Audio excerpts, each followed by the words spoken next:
You're listening to JW Raw with Eminem.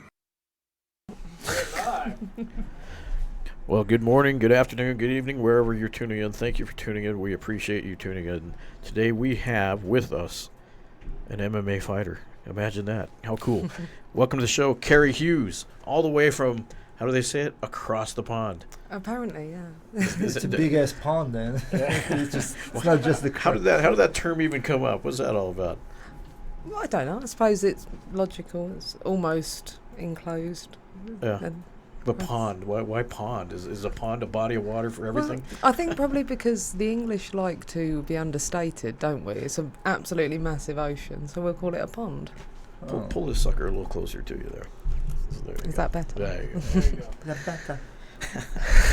That English accent. I love it. The Russians ripping the English accent. I don't think he's ripping. He's jealous because people can understand. You can actually, it's actually pleasant to hear than my freaking voice. The Queen's English is much more proper exciting to hear than the. Shall we?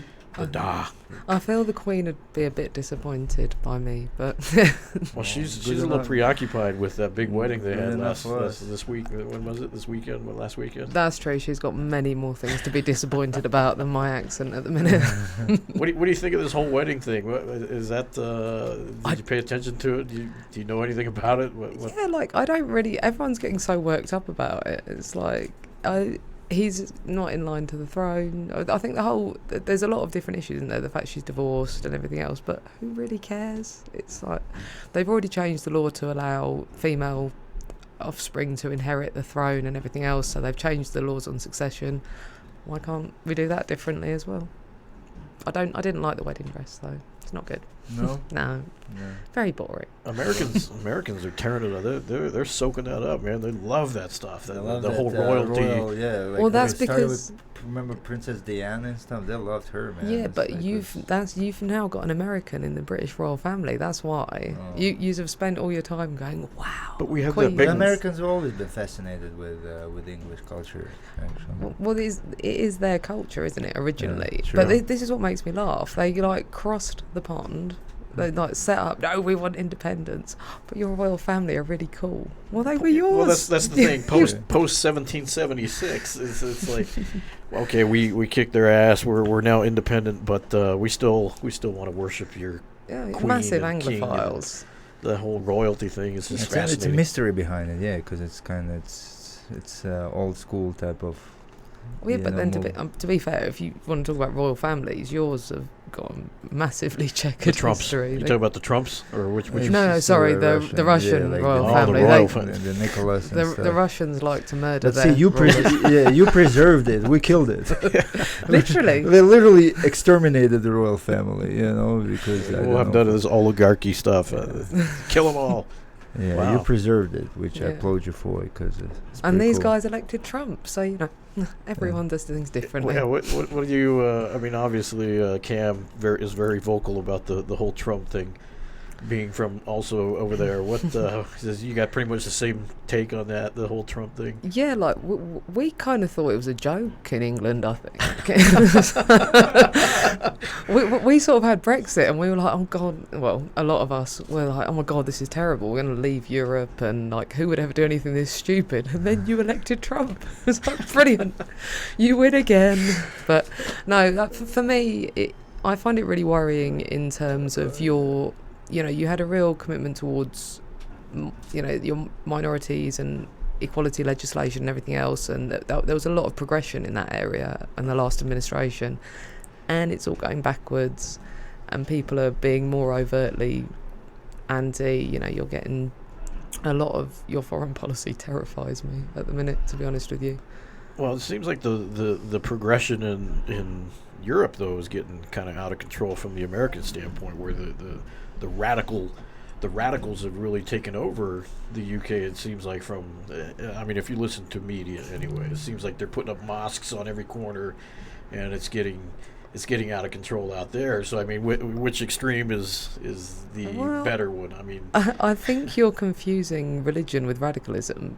There are a lot of mosques in England. There's a lot of churches in England. There's a lot of temples. There's a lot of synagogues. because we believe that everyone should have their right to freedom of expression and religion and everything else. That's not radicals taking over. That's people building places in order for them to practice their religion. They're two very separate things.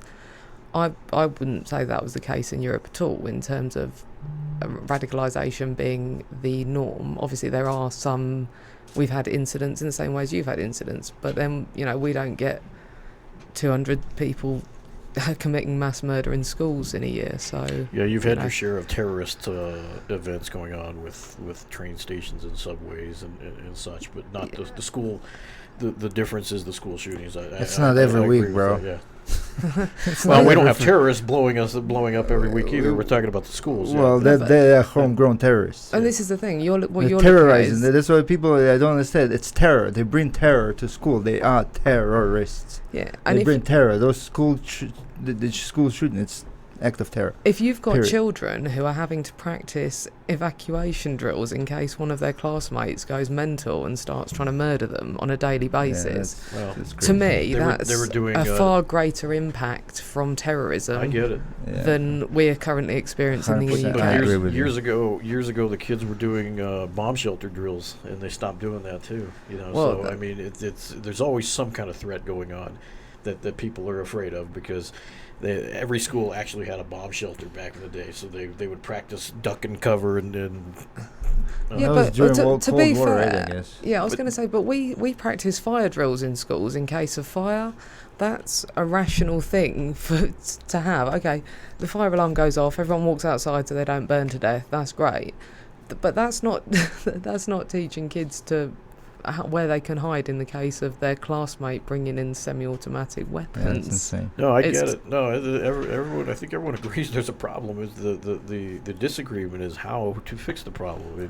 Nobody knows how to fix it. Well, it seems like no one is actually trying to do anything. I mean, it's actually very easy to fix the problem. You just put metal detectors. Exactly, metal detector limit the doors, but people don't want to do that because then it's like a prison. Well, we had a school shooting in England, and then we introduced extremely robust gun control legislation, and then we've never had another one. And I think other countries have done similar things. Yeah, there's so much. This culture here is just gone. And I don't know what it's going to take. I wish I had the answer. You're a pretty high-ranking law enforcement, right? Decent rank. Not particularly high-ranking, but I run a small team of sergeants and officers. I think the equivalent in America I'm called an inspector, so I think it's like a lieutenant is the equivalent. Did you say lieutenant? Yeah, so she's like third. She's third and she's like fourth in line to the throne kind of thing. There's a little bit in the UK. There's quite a lot more above. In terms of the rank structure, so you deal with that type of stuff, right? With law and order and stuff, right? Yes, nominally. Same amount of paperwork. So let's clarify that a little bit. So that is literally your full-time job when you're on back home is you're a police officer. So you qualify to speak on these issues pretty much because you in law enforcement. Yeah, I like to think so. It's kind of like American law enforcement, English law enforcement. Welcome. And we both have our different ways of doing things. Exactly. Yeah. I mean, but we talk about this all the time with other officers. A crime. But domestic violence is a crime in Albuquerque, L.A., London. It doesn't Africa. Domestic violence is domestic violence. It's a couple fighting over something, so it's handled the same. It is and it isn't. I think that's exactly it, and it's also the definition of it. So some places will have quite a base definition. Just take domestic violence for an example. Everyone knows that if you come home and you punch your other half in the face, that's domestic violence. But in the UK, we've started recognising coercive and controlling behaviour and manipulation and emotional control as criminality as well. Whereas if you go to some potentially less developed countries, they might not actually recognise it. A lot of countries will still say it's lawful chastisement of a wife. So it's not necessarily the same. So let me ask you that. I mean, when you... Here in Albuquerque, for example, you go to a domestic violence and there's signs that she was beat up or he was beat up. You can take the spouse to jail. Does that work the same way over there? If you show up and both parties are are on scene and you guys have determined, you've separated them and said, yeah, he beat the crap out of me, and you see that she's got a black eye, and do you just cuff them and take them, or how does that work over there? Or do you guys just talk about it? No, we do occasionally do things other than talk. Yeah. No, yeah, if something like that's that clear cut, then of course you remove them from the situation and you'll take them away and you'll have questions. So what we have, if you're going to arrest somebody, is reasonable grounds to suspect that an offence has been committed, and there also needs to be a reason to do it. So if you were to go there, and obviously even though we know who he is, so we could speak to him at a later date, if we leave him there, clearly he's probably going to carry on causing injuries. So we're going to remove them from that situation in the same way as I presume you probably would. With the actual arrest, you'll take them to the station and book them into the process. Yeah. They got to go see a judge later and whatever. Well, you see, so our legal system's a bit different to yours. They don't have to see a judge. So we arrest somebody and they can stay in custody for up to 24 hours. But obviously we keep them as short a time as possible to progress the investigation. But they would only go before a judge, generally, with some exceptions, if they were then charged with the offence and then they go to court. So our court system don't have any involvement in the process of like arresting and investigation. The two are separate. Interesting. What type of weaponry do you carry? We don't carry weapons per se. So if as a patrol officer you have like CS spray, I think you call it mace here. Yeah. Pepper spray, so mace, different over here. Yeah. But Here they'll just shoot but you, you have just like you right have, away. you have a stick. You got like a riot stick or something. Because What? when I lived in like Germany, and the friction same lock. thing. In Germany, the same thing. They don't have guns. Police don't have guns. No, we don't either. You have like a friction lock baton and Baton, obviously yeah. CS spray Baton. and handcuffs. A baton. But no, like, so we have specialist firearms units in the UK I'm sure that call you a know, SWAT team or whatever, like call them up. yeah, and like you know, extra case. and there's different types of those, but by and large, you know, the police generally in the UK aren't armed. We don't carry taser routinely. There's some officers who'll be trained on each team who will carry tasers, but it's not a personal issue or anything like it is here. So when you're sent to break up a fight, you are really relying on hand-to-hand combat, or if your mace or a chemical agent doesn't work, you're pretty much hands-on with this thing. Yeah, we are, but then, and you know, when Greg came over to the UK, I took him out with us and looking at the differences Talking between about Greg Jackson, you had him out there for a ride along. yeah, Cool. sorry, the differences between how we do things and how you do things here. We talk to people, like the English police talk to people, and we reason with them, and we have conversations, and we tell them what we expect them to do, and we just get along well with people, and you know, you build that rapport, and that doesn't seem to exist out here. You de-escalate. Yeah. You de-escalate. Well, That's what it's supposed to be. Let's talk about that a little bit. So what you're saying is, like when you show up to a bar fight, for example, the bar fight, they're fighting each other. When the police show up here, they want to fight the cops now. So when you're saying when you show up, they're like, okay, now the cops are here. They take shots with it. Let's break it Let's have a up. couple of beers, man. Let's talk. Let's talk. I mean, I think that's the big difference in America. People just want to fight. To be fair, they don't respect the police the same as they do probably in other countries.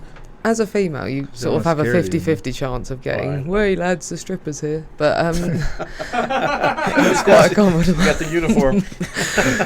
But Did you call for it? realistically speaking, yeah, sometimes you get there and people are going to want to fight you. It does happen, but it's, you know, again, and sometimes there is going to be an element of physical between the police and public or whatever else. But realistically speaking, a lot of the times you'll get there and people are like, "Oh, well, I don't want to get arrested, Yeah, see, they so don't have that fear. I'm here. going to go," because why would you? And you know, a lot of people that get in silly pub fights or whatever aren't bad people, are they? They had a few drinks and emotions have run a bit high and they're doing something silly, and then you see the police and it's a bit like seeing your mum, isn't it? You're like, "Oh, I'm in trouble. right, I'm gonna go."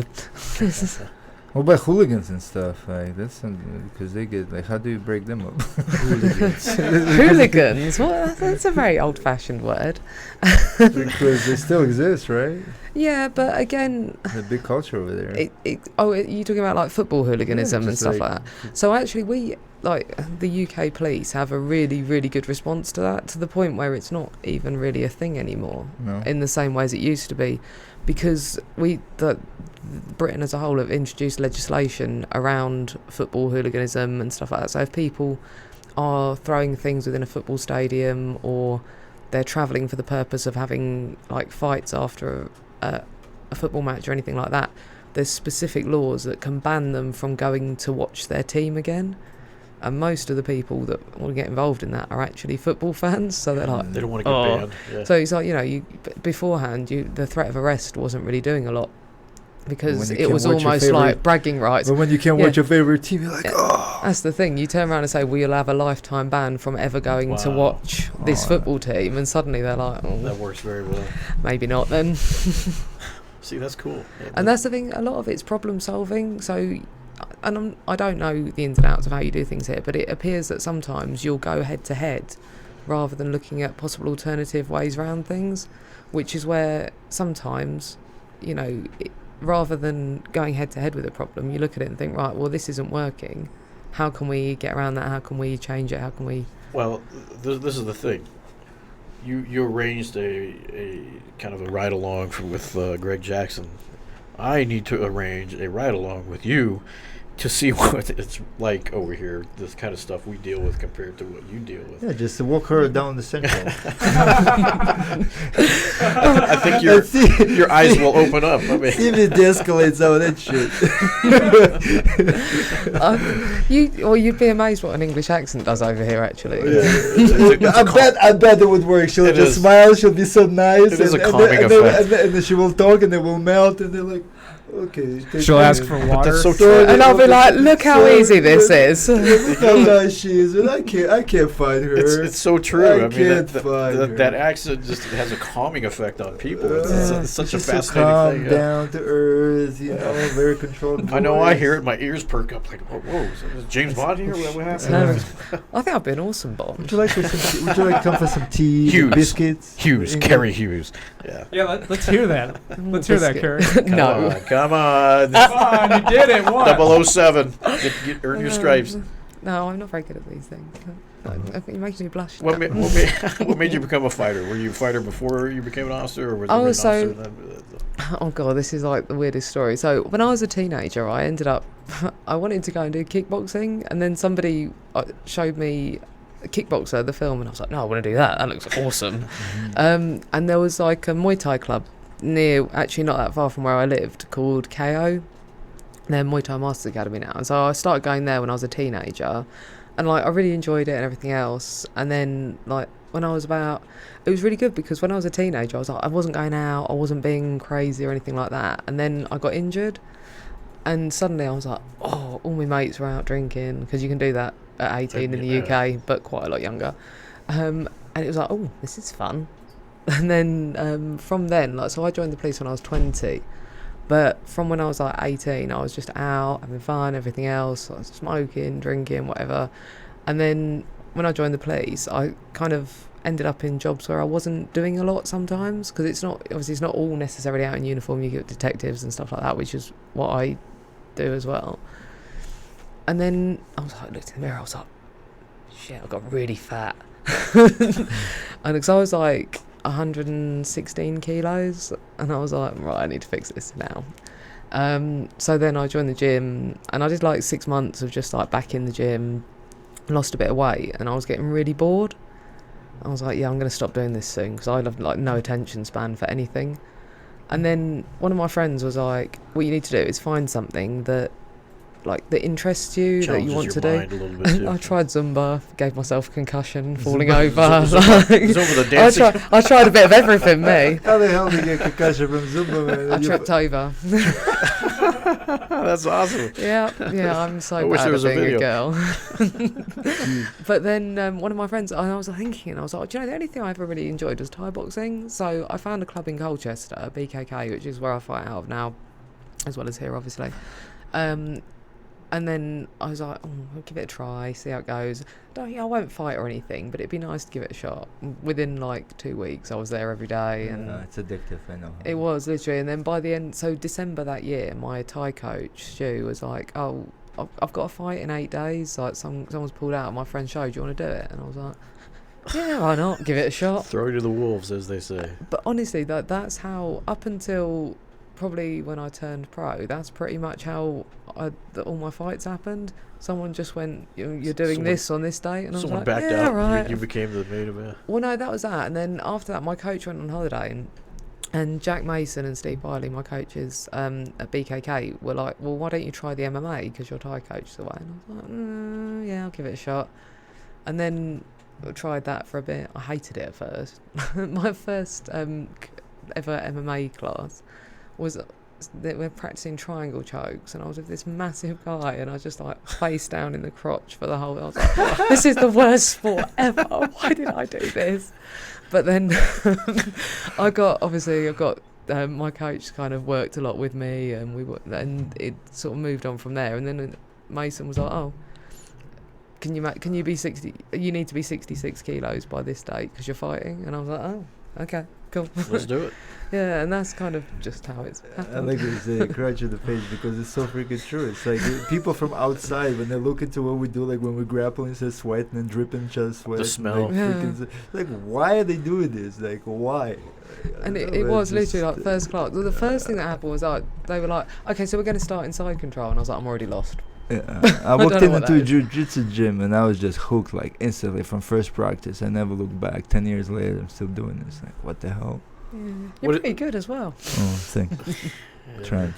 Don't play into his ego. So how? I don't have ego. That sport teaches you not to have an ego. So what happened was I played into his guard. That was my issue. Oh, side control. I felt that. So BKK, was it a British kick? What's BKK stand for? No, so it's actually the airport code for Bangkok. Oh. I didn't realise that at first either, but that's because the three guys who set the gym up was searching for a name, and I think they just discussed loads, and that was kind of the only one that all three of them agreed on, as I understand it.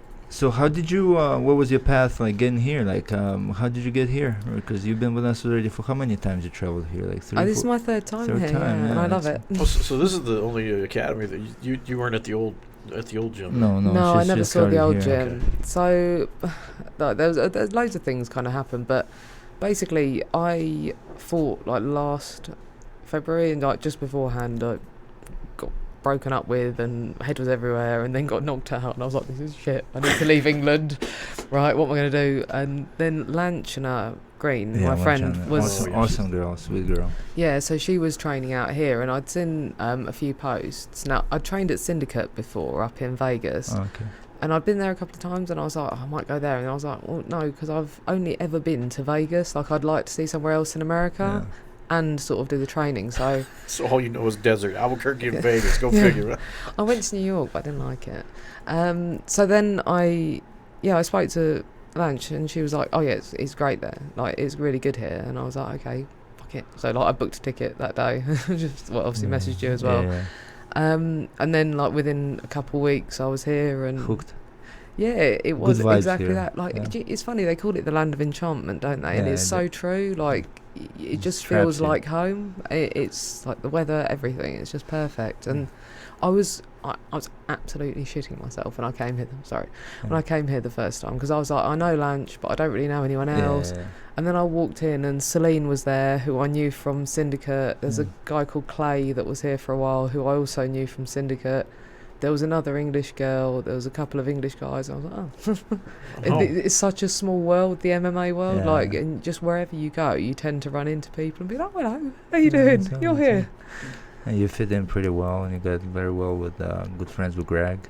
Yeah. Do you know what? He's like such a nice guy. It's funny because you obviously you see people, don't you, on like the pictures and on the telly, and you think, oh god, and then you meet them and you're like, you're so not what I expected. Yeah. Like this. And he has a special heart for people in law enforcement too. So I think that's why they got along very well. And that's the thing, because obviously last time I came here I got injured, didn't I? And I couldn't. I remember that. I couldn't train. So and then I was speaking to He Greg. has a lower background, right? Yeah. I remember I had the same time. We both had it. Both of us walking around like With hunchback. the old ones in the gym. Yeah. And then he was just like, oh, I didn't know you were law enforcement. And we went out shooting on the range and met some. I did a ride along with the APD. Oh, so you did. Okay, so you. She knows. Yeah, that was with Bonnie. Oh, that's as not well. the same. Yeah, talking to crazy people all day. It's a bit like being at home, really. Yeah, I'm talking about that. Yeah, but anyway, that's cool. So you did. So then, and then when they were going to, because they were coming over, I think, for the UFC, and I spoke to Greg quite a bit about arranging to come over to the UK, and we set up some seminars and everything. Obviously, I'd helped out with the one for Cowboy previously. It was really good. Like, honestly, we had such a good turnout, and it's so nice to show the people over in England like a little bit of why I come here, because I think people look at it and they're like, well, you can train at home, like, why do you go over there? Is it that this is so much better than anything else? And it's like, it's a combination of so many things, but a lot of it is just that you've got so many like-minded people here. Like, they've come to, in the nicest possible way, somewhere that isn't necessarily going to be on the list of people's top travel destinations. It's not like there's beautiful beaches or there's nothing to big do entertainment. But the good thing is, everyone's here because they want to be. There's a common goal, a common focus. That you've got two amazing guys leading the ship who have got so much experience. You've got top caliber training partners. It's just everything about it is, for me anyway, This helps you get away from home so you can focus on getting ready for fight. This way it's called camp, so you get away, leave everything behind, so you have no distractions and things. And I think for me that's the key thing, because when I'm at home, I've got work, I've got a job, I've got everything. And your daily routine. You can't really distance yourself from all that when you're here. Or for me anyway, I've literally got nothing else to do. So but it means instead of getting 3 hours sleep a night, you're getting 8, which is like unheard of. Yeah. I've got all this energy, I don't know what to do with it. So you train. But the weather's got to be weird. You're used to all that rain. I know, And it I rained love for the it. first time. I love this It weather rained for because the first time. I lived on the East Coast, New York, New Jersey, a it's long cold. time. I can't stand it, man. The weather and just too crowded for me. Yeah, I love the weather here. It's beautiful. We were joking in the lobby the other day when we had rain. When was it? 2 days ago. Yeah. It was hail and just crazy stuff going on. Everyone's out there with their cell phones. It's like it was a volcano erupting or something. It's like nothing happens. I don't see that often. Honestly, it was so funny because it was like sunny, and then it was raining, then there was hail, and everyone's losing their mind, and I was like, standard. It's England. This is normal weather. This is every couple hours. Your friend is fighting this weekend tomorrow. Kate, Today? No, tomorrow. Yeah, it's tomorrow. Friday. So they weighed in today. Her opponent made weight, which is a first for her, I think. So that's really good. The Russian as well. model. Yeah. Misha was showing us pictures. Oh yeah. So I think she is quite into modelling and extremist supremacist views as well. She's quite into those. Oh, really? Interesting. But yeah, no, she's so I think her opponent's currently undefeated, sort of kickboxer. But it'd be really nice to see because I think they've been moved up to the main card now for Bellator London because obviously the main event's out with Craig being injured. Anastasia Yankova we're talking about. Yeah. Trains at Kate, Thailand. Well, go Kate. Yeah. Kate. Yeah. I grapple with Kate. She's got tremendous grappling, man. You know what? I keep telling everyone from England has insane grappling. Everyone, you, Cam, Scrappers. We had Jack Grant. You know what I'm talking about? Yeah, So I think he's you had everyone. Jack Shore over here. Jack Shore was great. Jack Grant and his brother. Yeah. Phenomenal grapplers. These dudes were like, I haven't felt anything like that in a while, and it's like interesting that it's coming from England like that. Every single English person comes in with some decent grappling. Yeah, I think we are evolving over there. Yeah. Like that's one of the things I noticed here is obviously you do and you don't. You have striking class and everything else, but everything is for MMA. Yeah. Your judo's no gi, and grappling's no gi, the wrestling, everything else, and it's all fitted in nicely together. And that's kind of England are getting there now, or Britain are getting there now, where I know previously that was part of the problem. I think was that especially outside of the southeast and the more densely populated areas, people will be going to a jiu-jitsu gym, then a boxing gym and stuff like that. Whereas we're starting to catch up with you guys here now, and we're getting MMA gyms where everything's kind of more centrally then focused. You have to put everything together, so you go to a different place, it's not the same. Yeah. Well, that helps the sport get bigger everywhere, but at the same time, that's gonna impact the gyms like the mega gyms in the United States. The numbers will start dwindling, I think, if they're staying home and not coming here. I think I don't think it'll ever change, because America is it's like everyone comes from, for whatever reason it is. It's like, even if you're an actor or wherever, whatever, everyone wants to be in America because it's like mecca for certain things. Like this is a mecca of, like, you know, when boxing was popular too, man. Everyone come here, you know, because it's where you make the name for yourself. The UFC is obviously American organization, so everyone that wants to get noticed and they want to be in this environment, because this is a legendary gym. Obviously, there's so many eyes in this gym that people want to be part of it, because they get that exposure and they get connected to the right people. If you stay home, it might not happen. And also, I think, no matter how well things evolve anywhere else, I think exactly what we were saying earlier on about the ability to go away from where your day-to-day life is and focus and get away from the distractions and everything else. That's why even boxing, you know, they've got boxing camps over in the Canary Islands. So, you know, it's not only here, they do it in other places in the world as well. There's a guy called Luke Barnett's got a gym out in Spain, and I know people go from the UK to there sometimes. Yeah, like Thailand too. Like people travel to Thailand. Exactly that. Thailand, So, you know, you're moving yourself out of your comfort zone, you're training, you're stretching yourself. And I think the good thing is that as it evolves, what you'll also get is American fighters being able to come over to England, because it'll be an equivalent level of training.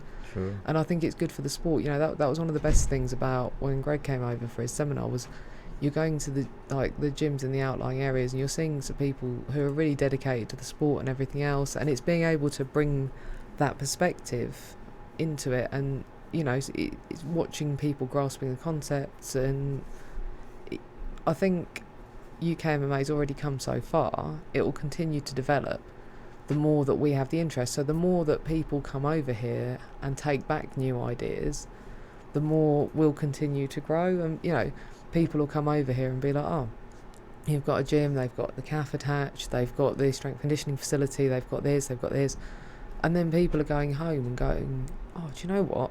Maybe there's 3 or 4 gyms in this area. Maybe we could talk about amalgamation and, you know, enhancing. There's a gym in Northampton that we went to when Greg was over called BST. Their facility is absolutely phenomenal. You know, they've got matted rooms, they've got full strength conditioning area, change room, and everything else. And that's uncommon in the UK, but it's starting to move in that direction now. It's an MMA gym? Yeah. Oh.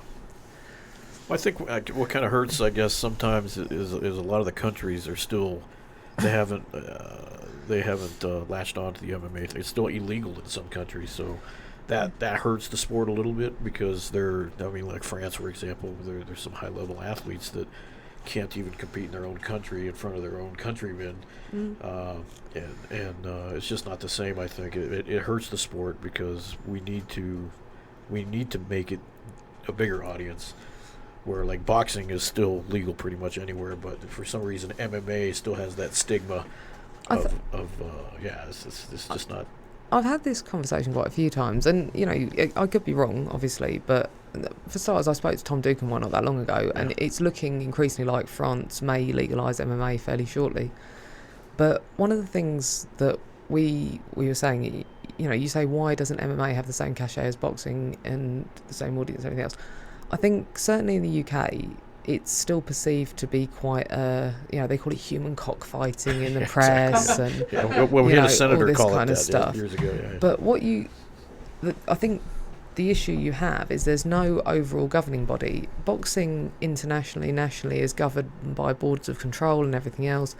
There's agreed standards and all these different things. Now, what we have in MMA is no governing body. Mostly what we do is set by a business, as in the UFC. So you've got a company who are acting in their own financial interests, who are paving the way in terms of how we manage things, how rules are set and everything else. You've got different commissions, especially over here, between CSAC and the other athletic commissions all change their minds. There's absolutely no consistency. A lot of countries it's still wholly unregulated. With boxing, for example, if I was to challenge for a boxing title, they'll look at my record, they'll look at the record of the contender, and they'll say whether it's acceptable. I could literally walk in tomorrow, in theory, and obviously I'd try and avoid doing it because it'd hurt, but fight Cyborg with, I'm 3-3, she's 801 or whatever she is, but there's nobody that would ever turn around and go, well, that can't happen, or that's not appropriate. And I think when you look at the smaller shows, what that leads to is a lot of mismatches, and it's badly perceived. Well, it's a lot of their records. No one keeps track of it because they share dog people missing fights, and then they have fight, they don't have a fight. It's like you don't know what their personal experience is, you don't know what they've done, so there's no you don't know who you're fighting really. And you get countries will say you can't fight with elbows, or this rule set and that rule set. Yeah, it's still pretty new MMA. I mean, if you think about it. Boxing's been around since the beginning of time. Big scheme of things. MMA was called gladiator fighting, I think, but back in the day. I actually enjoy watching bare knuckle boxing. And there was, I know in England it's big, right? The underground thing. I watched on Netflix. They had that show. It's pretty fascinating. This dude just. In the basement of the pub, they got the fight clubs going on. Is it legal? Is it legal like that? There are bare knuckle events, so it must be legal. I don't actually know. They're still fighting like this? No, just beat the crap out of each other, break each other's face. But there was a bare knuckle event. I think one of the stadiums recently, Wembley or the O2 or something. So I know someone that fought on it. So it is. I don't think it's illegal per se. Seems to be alright. Go fight. I mean, there's a chap in the UK who runs a show called Stand and Bang, and they've had Moy Baran on there with the ropes as well. That's fine. Is Michael Bisping a big deal in the UK? Insofar as the general public still aren't really that aware of of MMA.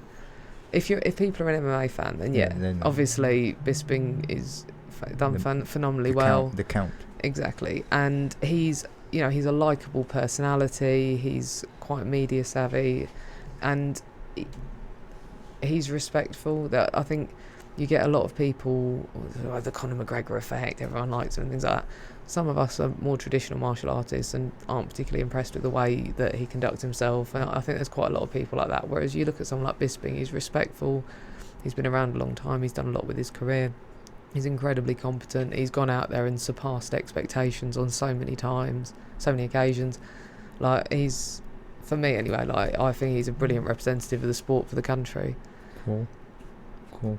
But it's good fun. Yeah, he's a pioneer of English MMA, I'd say. Yeah, and to be fair, worldwide, he's done a lot for the sport, and it's nice to see.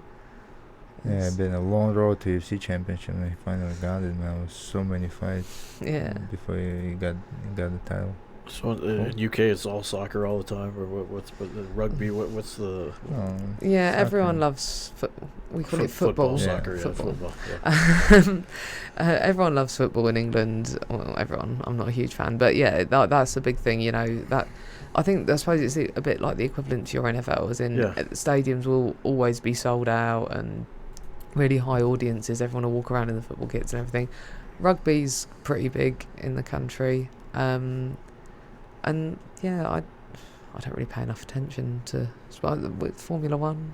I think car racing. Yeah, but not like NASCAR. Well, NASCAR is like a religion in the United States. I never understood that. It's a fascinating sport. You're just sitting there like. And it makes MMA look like a blip on the screen. And then in the infield where the parties happen. I could never understand that sport. Yeah, especially watching on TV. It's a culture. I'll be snoring. What's that, Formula One? No, NASCAR. Whatever those. Either Formula One too. It's like when they encircle or whatever. Well, Formula One is a worldwide race thing. The people like Ferrari and all the big giant cars are in there. NASCAR is more the Ford versus Chevy versus Dodge. It's an interesting sport.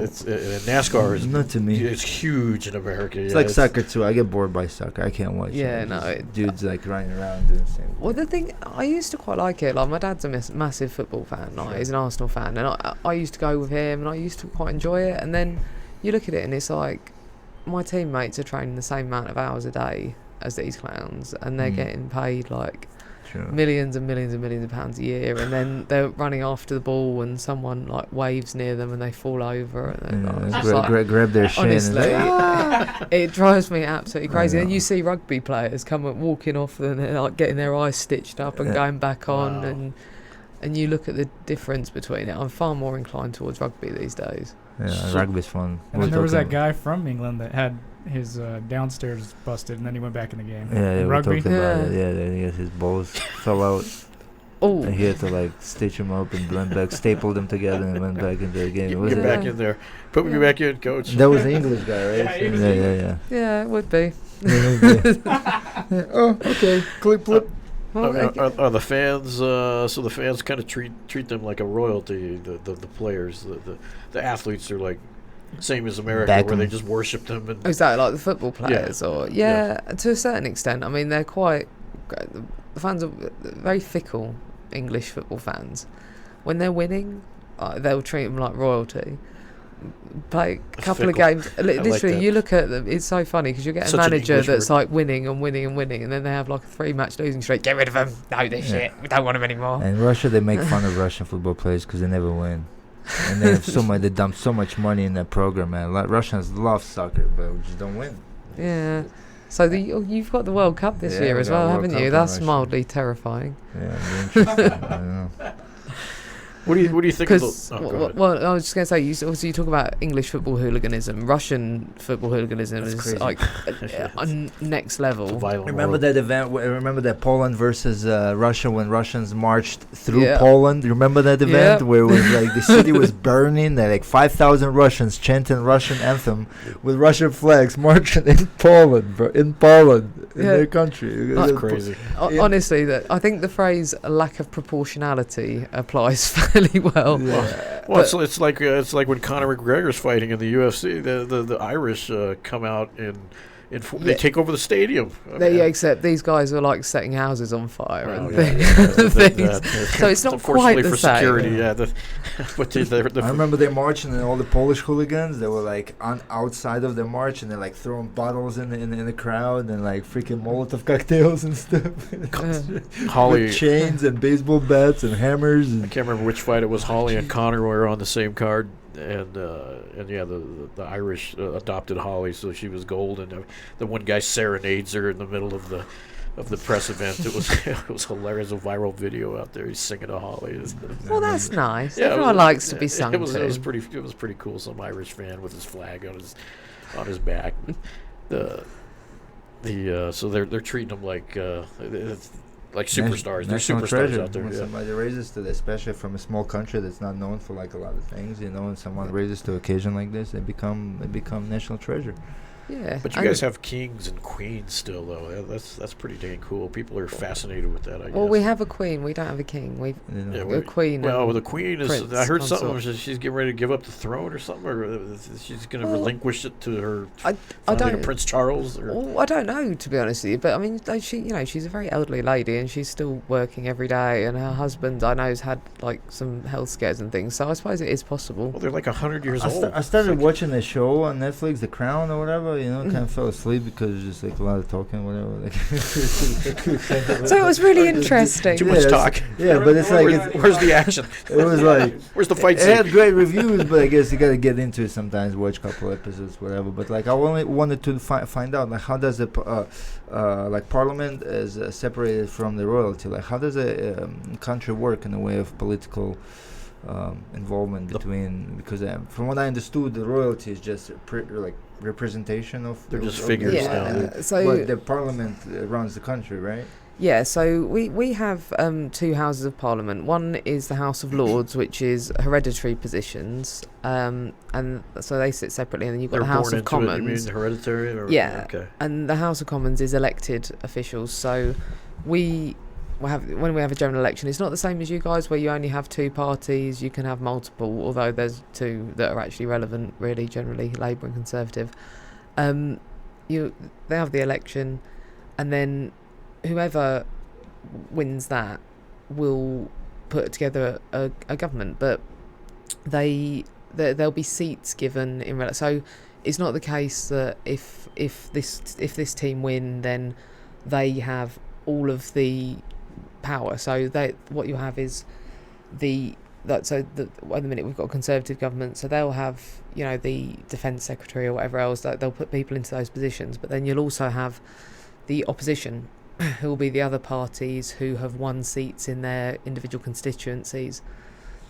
Then once they're elected in, the Prime Minister will go to the Queen and ask permission to form a government, and she'll grant that. So And the two royal nominally work. family and Queen has influence on politics, right? To a certain extent. Yeah. I mean, there is a certain extent. Because I remember when like Churchill was in power and stuff, and whoever. You was, remember that? Well, not really. But You older than you look. He remembers his Well, history books. as far as based on that, Yeah. but so yeah, and I was kind of started watching that show, and that starts with like Churchill and their communication, how they were like. Yeah. And I think that's so.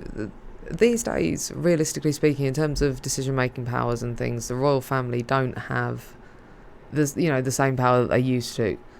But what they do, I think generally the country respond. Some people hate them, but the country respond well to them. They're a figurehead for the country. They go out into the community, and they represent us internationally and everything else. So I think that when the royal family and the government are seen to work together, obviously it produces more positive feelings. Well, we talked about towards at the things. beginning of the show the star power of the Queen, and anything with British royalty is off the charts in America. They're on magazine covers. I mean, even the official 3 royal pictures that they released of the prince getting married was everywhere. Yeah. And it's Oh, the somebody American was telling fascination me- is just mind-boggling. Yeah, like when Princess Diana passed away here, it was just it Oh, was yeah, insane. I It was mean- like everywhere. Elton John, of course, he's from over there, so he wrote the song about the candle burning out, or the Yeah. the Well, candle in the wind. Well, that was originally for Norma Jean, wasn't it? For Marilyn Monroe, yeah, and but then he modified it was for, modified. Yeah. But they completely lost what I was going to say. Yeah, the whole then. royalty thing. Yeah. So somebody was telling me the other day that their mum was staying up until 4 a.m, and she was having her hair done Yeah. over here Wow. so she could watch the royal wedding on TV. Yeah, it's And I was fascinating. like, she's having her hair done to watch it on telly. I don't know what it is. Like, I guess if we had a king in Well, America, because which it's a beautiful tradition, really. It's beautiful. It's everything they're doing is beautiful. It's royalty. That's We have why King there's a Trump. word. King I Trump. we have King God. Trump, With 4 marriages. with terrible hair. royalty. Yeah. He's royalty here. Yeah. Yeah. You do seem, I suppose it's probably being in the South, but you do seem to have more people here than I would expect who are sympathetic Here to the a lot mo- of his views. They call it here more as a like dynasty, like Bush dynasty, Clinton dynasty, it's like, Right. and then Trump dynasty is. Well, I mean, the Oh. country, every country is divided. I mean, it becomes a popularity contest in any country when Is people it get divided elected. in England as here? Because it's left to right. I still can't get understand who's left, who's right. What if I'm in the I mean- middle? What if I'm Yeah.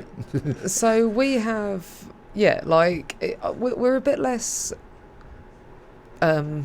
enthusiastic about our political feelings than you guys as a whole. Yeah, here they fight about it all the time. Like, Yeah, like we don't tend to do that so You much. could be like Russia, where you vote for Putin, or here's a gun, Well, and the gun's for yourself. I don't know. mate, he can still hear you from over there. Well, Be I like careful. Putin. He's a cool guy. No, yeah, I'm with Trump on that one. Yeah. now he changes tune. No, that's it. Yeah, what he realizes how Well, far, Trump's how still far my the- president, how, but how, how powerful, the most powerful Super man, president.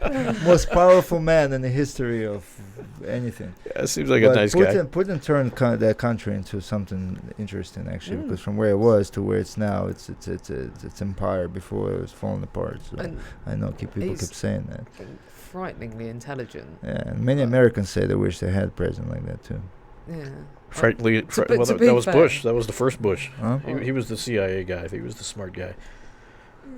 And just I think That's Putin. is a all bit- Putin was KGB. They learned things. Yeah, they but know they things. changed from. I think But that's an they change with times. You know, times change. They adapt. Russia is not.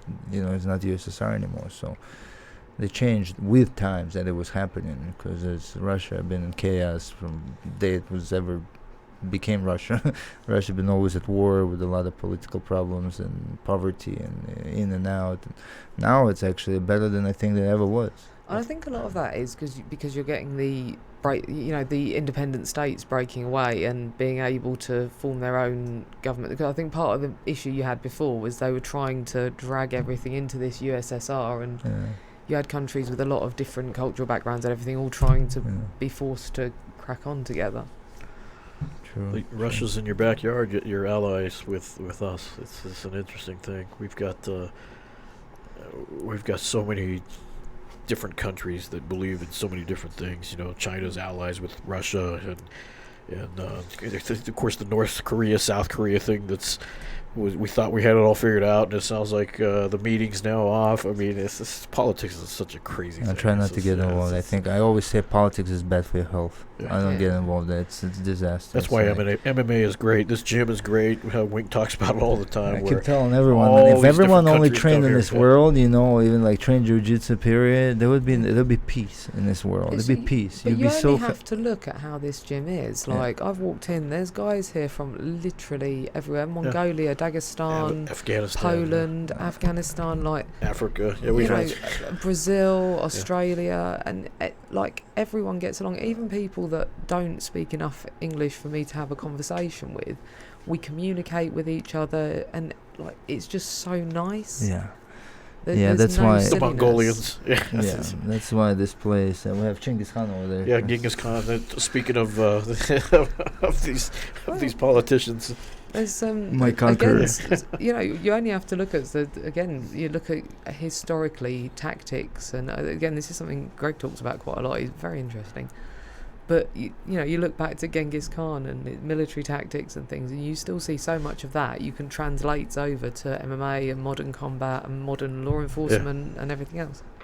That's why Greg, they call him the guru, man. He puts this all together. he's a genius. I love watching him and Wink together. It just even downstairs, just you always wonder. You want to be the fly on the wall and listen to what they're talking about. You know, Sometimes that's what like comments you'll see, like, I'd love to be a fly in the wall at that gym, at least for a day. and they're just talking about where lunch is or something. Yeah.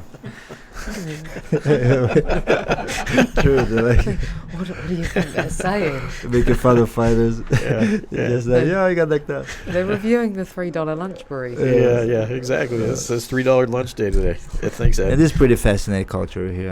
I agree. I'm happy being part of it and being able to build something like that. It's amazing. It's nice. Well, even you look at what you guys are doing out in China at the minute. You know, you're sending coaches over Yes. there, and you know, you're twinning with gyms. And I don't know if there's plans to do it with any other countries, but We are. that's really India, good because China.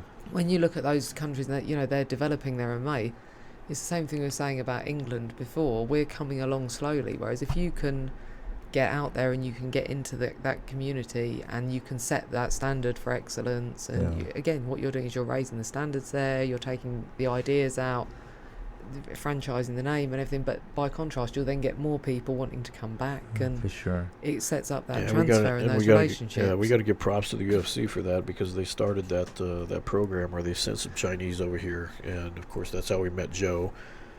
And Joe set it up that we send coaches over there, and it's just It was just it's a matter. helping the It sport. was It's just a cool. matter It's of all about time. timing, Either yeah. way, because this is such a global brand, and that gym just on its own. The sport's growing.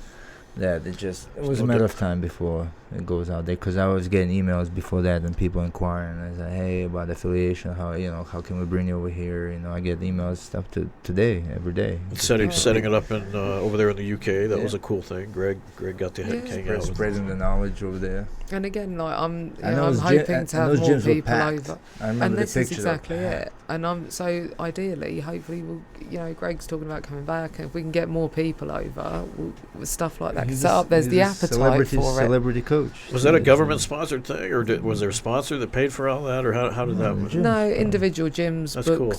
booked seminars. This is what I mean. That's There's awesome. there is the appetite for those things over, and I suppose we have the advantage in the UK of being probably financially in a better position than some of the developing countries and things like that.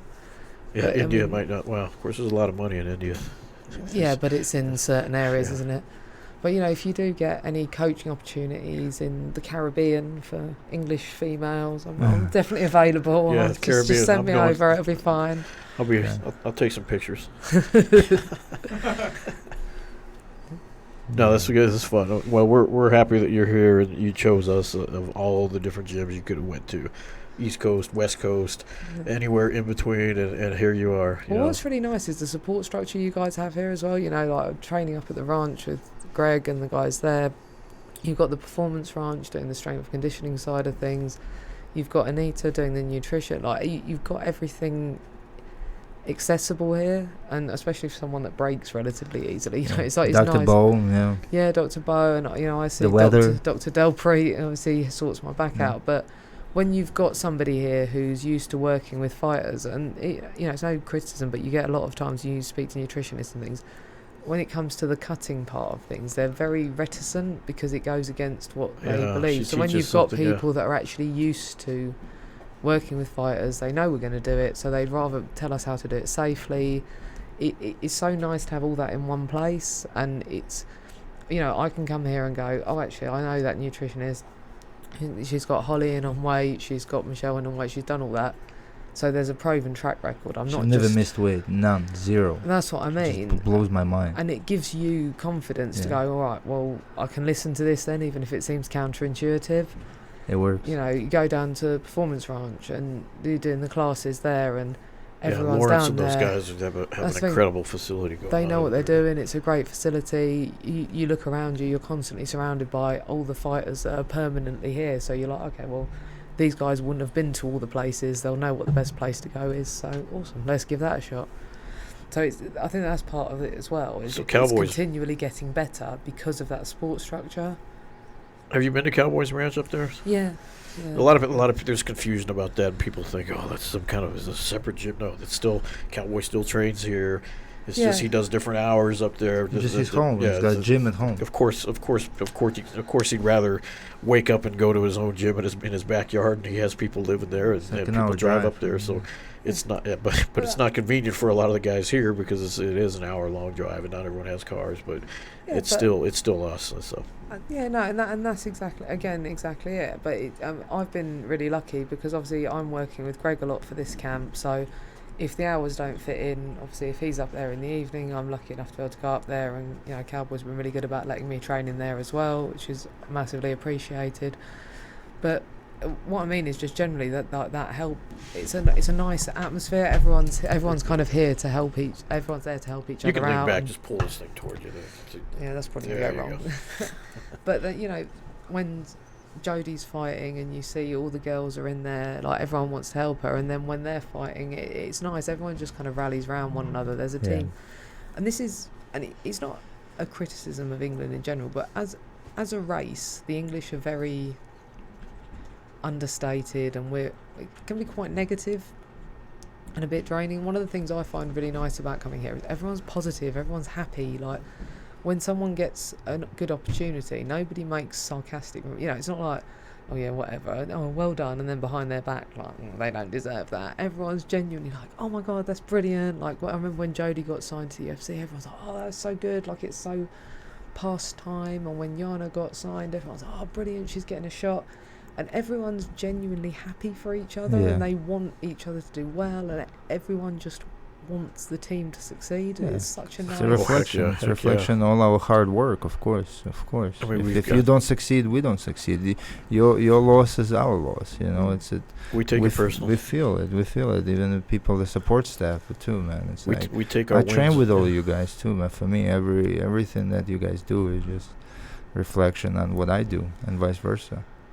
So we got a couple guys getting ready to go to the Contender Series in a couple weeks, and there's you see them grinding, you see them training, you feel the energy and the heart they're pouring into it.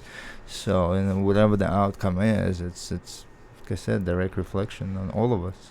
Yeah, and again, that's what's nice, and it's nice as well because they're having this thing, and you know, obviously you manage the dorms, and it's so great the way it's set up.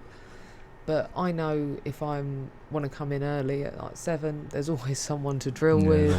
And so these guys that have got the Contenders coming up, it's good because the training partners are there, everything else. You know, the other night a private and I needed someone to drill with, and it was like, oh, would you mind? And Yeah. everyone's No just one so will helpful. ever say no. Yeah, just yeah.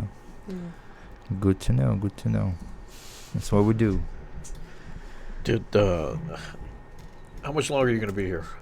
I'm here. I leave Wednesday morning. Fly back. So Oh, I this need coming Wednesday. yeah, I need to reacclimatise. I fight on the 9th of June, so it's that gives me like 10 days to. And you're fighting back Okay. home, back over there. In Copenhagen, Denmark. Oh, okay. Copenhagen. How far away is Denmark? Don't know, a couple of hours. I think it's not. It's not like it's. Everything's a just short like right flight. next to each other over That's why I there. love Europe, man. Yeah. It's just Be in like, Germany you in So an hour. convenient. Yeah, you can. Yeah. So many travel destinations, insane. I could be wrong. I flew into Copenhagen when I was over in Sweden, because I took the train over, and I think it was like a 2.5 hour flight. It's not far. Yeah. I like the name Copenhagen. Yeah, it's a Little Mermaid.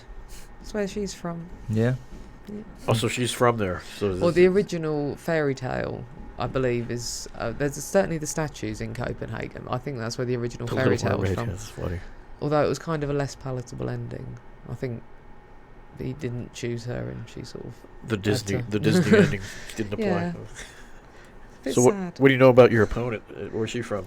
So I think she's Iranian and Swedish, but fights out of Denmark. Okay. She's got she's like a dual heritage background of some description. I think Scandinavian and Iranian. Well, we got to figure out how to stream it, how to watch it. What's her strength? Like, what's she? She's a decent wrestler. She's got good boxing, good hands. She throws some good kicks. In terms of a ground game, I think she's a pretty good standard. She's quite a good all rounder, really. She's signed to Invicta. She's fought some really good girls on there. I don't think there's anything I'd be able to highlight and go, oh, like that's her biggest strength, and there's nothing that I'd be able to highlight and go, oh, she's terrible at that, I'll attack that. So it's actually, I'm really looking forward to it because she's a good all rounder.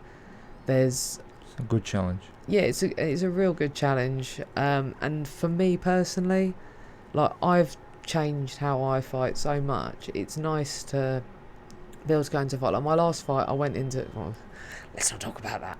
But I went into it like she had a very, very clear area of strength, and I was like, right, okay, I've got to go into her. I've got to negate this particular thing, and then if it happens, then we'll go to the ground and we'll grapple, and then the referee will stop it for no reason, and that'll be fun. Yeah, I was about to say there was an early stoppage. I Yeah. remember that. But Cindy Cindy Dandois, yeah. Dandois. But with that one, it was like there was one specific thing where it was like the whole You camp. had to avoid, and it Yeah, and played this is into it. yeah, which is fine because I also drilled the escape and it was going pretty well until it was stopped. But this camp, it's like I've not had to go, well, she's got this and I've got to negate that. I've been able to look at it and go, right, she's a good all-rounder. Okay, so let's focus on what I'm going to do rather than specifically anti things. I see. That makes sense. And when is the fight? Where? When? Oh, it's the 9th of June. So it's a Okay. new promotion. They've not actually had anything for it called Danish MMA Night. So June 9th in Copenhagen. Yeah. And do you know how people can tune in and watch it, or which websites? So it's being shown live on Nordic television, but Wow. they're like, I'm told there is going to be a stream, Okay. but I don't know any details of it yet. So when I We'll do, figure I'll it make out. sure I send it to you definitely, guys. and definitely. Yeah, keep us you can, posted. Even though me and Misha are so nervous to watch this crap, anything involving our team, we turn into basket cases. Which is it's honestly, tough. I'm exactly the same. It's funny because when I last fought on my home card in Colchester, the time before, I was like main event, and it was like last fight of the night.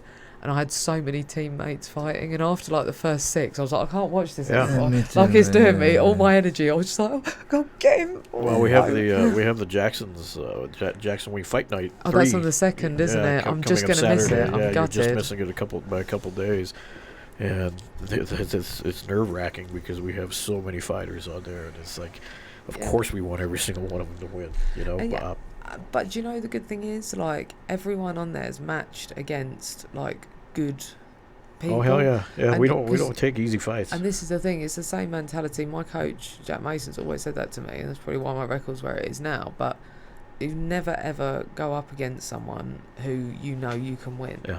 if you know you can win, there's no point in having the fight. Like, you want to find someone where you're like, yeah, I can do it, but this is going to be a real challenge and I'm going to have to work for it. You know, but there's loads of people out there, like the girl Kate's fighting. Yeah, she's got an undefeated record. If you actually look into her record, she's taken very, very, very favourable matches. And there were close fights. Yeah. Wasn't it? Yeah, because I remember all her victories were kind of like very close. Yeah. So And this is the thing, and I look at that and I think I'd rather be sat here with a 3-3 pro record, which is mildly depressing, but never mind. But I'd rather that and sit out there and go, but do you know what? I went out and every fight I had, I took the hardest opponent I could find and I tested myself and I threw myself into it, than be sitting there going, oh yeah, at home, go, yeah, I'm 10-1, and at home thinking, yeah, but what's going to happen when I actually fight someone good? True. Do you know what I mean? And this is so you've got the same mentality here that my coach has, and you're putting people out against some really good opponents. We'll tell you in advance. Have fun, enjoy it. Always. We will see you after the camp, right back here again. Yeah, I'm hoping. I know you got to go back home and summer, pay bills, and go back to work a little bit. Yeah, they Stupid work. won't pay me if I stay here. Yeah, we talked about these. So you're like on a leave of absence, I guess, or kind of a holiday. I'm just using my holiday. That's a long holiday. I hope Lanchana come back too. I like her. I think she's hopeful because she just fought in Rising, and with her it's just financial. And I know that she's saying if she can get another good fight that's like well paid, then hopefully be able to look at coming back. But obviously from her perspective, she's gone home and like having to recoup the money she spent last time and everything. She's a cool chick. We enjoyed having her. And she's unfortunately she's had a few fights fall through, and she should have been fighting the other day and stuff. But yeah, I know she's hopeful because we were talking about, I know Kate as well and Natalie potentially talking about all trying to get back at the same time. Yeah, that was sometime fun. towards summer. Girl or power, autumn. big time. Yeah. There's a lot of girls here. English broads. We're the best. We're good fun. Do you? So you go to Lawrence over at the Performance Ranch? You said Lawrence and those guys for Lawrence, Craig, for your strength and conditioning Justin. and stuff. Do you have you seen the weight belts here that we have? Yeah. Do you know what the guys actually gave me one the other day? I was using it when I was doing the shoulder presses. Yeah, so they're really good quality. They're our sponsor, and we're going to talk about them a little bit. Do you know what? I was just going to say this. What's really good about them? So when you're a girl, weightlifting belts are usually really awkward because they're really wide, and obviously you've got a short body. So I really like this because they're like a reasonable size and they're not straight up into your boobs. Yeah, keep those boobs safe. It's a key feature. We don't want them cutting into your boobs. That's a key feature. So we're very happy to have Fireteam Fit as a sponsor, and they're now partners with us here at the gym. And well, they're a veterans, like they're veteran run. Literally, as well, aren't they? Which is really Ethan nice. he's a Marine Corps a veteran, and he was part of elite force with the Marine Corps, and was he with the UK Marines then? Har. That's you know, you got great teeth for an English person. Oh, thanks. Now that you're smiling so big, and that's one of those things I say about the British is their teeth. But yeah, I think they're lying. I'm hoping for veneers. I'm going to go for veneers. Yeah, it's one of those inside. The Americans have this like obsession with cosmetic dentistry, and like they all like well, not everyone, but a lot of people like really bleach their teeth bright white, and obviously. Same in Russia, but in England we don't really do that. Yeah. And they were like, "Oh, English people have the worst teeth." America wants to be good at something, so they decided their teeth was better than anybody else. Yeah, pick on somebody. Yeah, and juvenile mortality, good at that. Yeah. Well, there you go. Hey, so back to Fireteam Fit. They obviously put out that cool belt that you gave them a plug about. Obviously they designed it correctly because it's not cutting up into your chest, and that's very important with women. Very lightweight, good material. It's not your old school belts. They have this cool liquid shock, which is good for the actual lifting of the weights. And it doesn't smell. Exactly. Because normally liquid chalks have a really horrible after smell. Yeah. I don't know if you know that, but they do, and it really annoys me. But that actually doesn't. Yeah, you can almost you can probably eat it Go on, eat it. Yeah. Go on, live on Who air. knows? Take a But it shot. doesn't Let's say see what it tastes like. doesn't say you can't eat it, but yeah, we'll save that for another show with Dr. Bo when we with the snake shot. sake. Yeah. That'll But be our chaser. but go visit the Fireteam Fit website. If you purchase some stuff, we've got a cool discount code that you can enter and get you get the 15% off if you go on the website and buy it.